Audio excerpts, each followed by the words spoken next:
NEET UG paper leak పై NTA ఏజెన్సీకి supreme court నోటీసులు జారీ చేసింది. నీట్ పేపర్ లీక్ పై ఆందోళన వ్యక్తం చేసింది.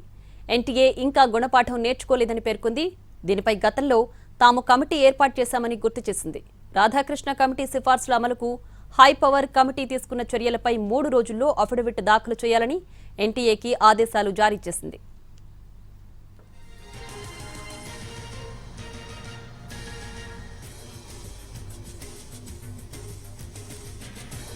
నీట్ యూజీ పేపర్ లీక్ పై ఎన్టీఏ ఏజెన్సీకి సుప్రీంకోర్టు నోటీసులు జారీ చేసింది. నీట్ పేపర్ లీక్ పై ఆందోళన వ్యక్తం చేసింది. దీనిపై పూర్తి సమాచారాన్ని మా ప్రతినిధి రాజు లైవ్ లో అందించడానికి సిద్ధంగా ఉన్నారు. రాజు. ఎస్ ప్రియా, దేశవ్యాప్తంగా జరిగినటువంటి అంటే మే 3న జరిగినటువంటి నీట్ యూజీ పరీక్షను కేంద్రం రద్దు చేసింది. ఎందుకంటే ఇందులో పేపర్ లీకేజీ జరిగింది అనేటువంటి విషయాలు తెలిసాయి. అందుకోసమే రద్దు చేస్తున్నాము. తిరిగి జూన్ 21న నిర్వహిస్తున్నట్లు కూడా ఇప్పటికే స్పష్టం చేశారు. అయితే ఈ నీట్కి సంబంధించినటువంటి పరీక్షను నిర్వహిస్తుంది నేషనల్ టెస్టింగ్ ఏజెన్సీ. సో ఎన్టీఏకి సంబంధించినటువంటి విషయంలో పొరపాట్లు జరుగుతున్నాయి. అయినా కూడా వాళ్ళు ఎందుకు గుణపాఠం నేర్చుకోవట్లేదంటూ కూడా ఈరోజు సుప్రీంకోర్టు ఆగ్రహాన్ని వ్యక్తం చేసింది. ఎందుకంటే సుప్రీంకోర్టులో పలు పిటిషన్లు దాఖలయ్యాయి. అంటే నీట్ పరీక్షకు సంబంధించినటువంటి నిర్వహణగా ఉన్నటువంటి ఈ ఎన్టీఏ ఏదైతే ఉందో ఎన్టీఏకి సంబంధించి ఎన్నో అనుమానాలు తలెత్తుతున్నాయి.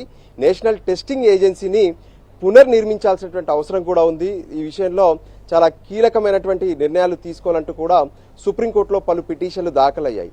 ఈ పిటిషన్లన్నింటినీ కూడా జస్టిస్ పిఎస్ ధర్మాసనంకు సంబంధించినటువంటి బెంచ్ ప్రత్యేకంగా విచారణ జరిపింది. ఈ సందర్భంగా 2024లోనే ఇటువంటి లీకేజీలు జరిగాయి. అయినప్పటికీ కూడా ఎందుకు అప్పుడు జరిగినటువంటి తర్వాత ఎన్టీఏ ఎందుకు గుణపాఠం నేర్చుకోలేదు? సో ఖచ్చితంగా ఈ విషయంలో గతంలో ఏ విధంగానైతే సుప్రీంకోర్టు వేసినటువంటి కమిటీ ఇచ్చినటువంటి సిఫార్సులను ఎన్టీఏలో ఉన్నటువంటి అంటే కేంద్ర ప్రభుత్వ హై పవర్ కమిటీ ఎంతవరకు అమలు చేశాయి, దీనికి సంబంధించినటువంటి పూర్తి వివరాలతో సుప్రీంకోర్టులో వెంటనే అఫిడవిట్ దాఖలు చేయాలంటూ కూడా ఎన్టీఏకు నోటీసులు జారీ చేశారు. అంతేకాదు రాధాకృష్ణ కమిటీకి సంబంధించినటువంటి వివరాలను ఎంతవరకు పరిశీలించి వాటిని అమలు చేశారనే విషయాన్ని కూడా పూర్తి వివరాలతో సుప్రీంకోర్టుకు తెలపాలన్నారు. ఈ కేసును వచ్చే శుక్రవారానికి విచారణకు వాయిదా వేశారు. అయితే ఎవరైతే పిటిషనర్లు ఉన్నారో వాళ్ళు మాత్రం ఇప్పటికే ఆందోళన వ్యక్తం చేస్తున్నారు. అంటే దేశవ్యాప్తంగా ఉన్నటువంటి విద్యార్థులు ఇప్పటికే టెన్షన్కు గురవుతున్నారు. సో ఎంబీబీఎస్ కావచ్చు, ఎండిఎస్ కావచ్చు, దాంతోపాటు ఏదైతే ఆయుష్కు సంబంధించినటువంటి మెడికల్ కాలేజీల్లో సీట్ల కోసం జరిగేటటువంటి ఈ యూజీ పరీక్షకు సంబంధించినటువంటి లీకేజ్ అనేది ఇప్పుడు దేశవ్యాప్తంగా దుమారం రేగుతున్నటువంటి పరిస్థితి కనిపిస్తుంది. ఎంతో మంది విద్యార్థులు వాళ్ళ తల్లిదండ్రులు కూడా ఆందోళన వ్యక్తం చేస్తున్నారు. సో భవిష్యత్తులో ఇటువంటివి జరగకుండా ఉండాలంటే ఎటువంటి చర్యలు తీసుకోవాలనే దాని మీద కూడా కేంద్రం పూర్తి స్థాయిలో దృష్టి సారించాల్సినటువంటి అవసరం ఉందనే విషయాన్ని కూడా ఇక్కడ స్పష్టం చేశారు. ఎందుకంటే 2024లో సరిగ్గా ఇదే తరహా వ్యవహారం జరిగినప్పుడు నీట్కి సంబంధించినటువంటి వ్యవహారం కావచ్చు, దాంతోపాటు ఎన్టీఏ కూడా ఎన్నో సూచనలను సుప్రీంకోర్టు స్వయంగా ఇచ్చింది. అంతేకాదు రాధాకృష్ణ కమిటీని వేశారు. హైపవర్ కమిటీ ప్రత్యేకంగా కేంద్రం ఈ అమలుకు సంబంధించినటువంటి విషయంలో కూడా కొన్ని కీలక నిర్ణయాలు తీసుకోవాలని చెప్పారు. కానీ వీటి విషయంలో 2 ఏళ్లు గడుస్తున్నా ఎందుకు పూర్తి స్థాయిలో అమలు చేయట్లేదు? ఎక్కడ వైఫల్యం జరుగుతుంది? అన్ని రకాలుగా పకడ్బందీ చర్యలతో ఒకవైపు ఎన్టీఏ ఏదైతే చర్యలు తీసుకుంటున్నా, పరీక్షలు నిర్వహిస్తున్నా, కానీ మళ్ళీ పేపర్ లీకేజ్ జరగడానికి గల కారణాలేంటి?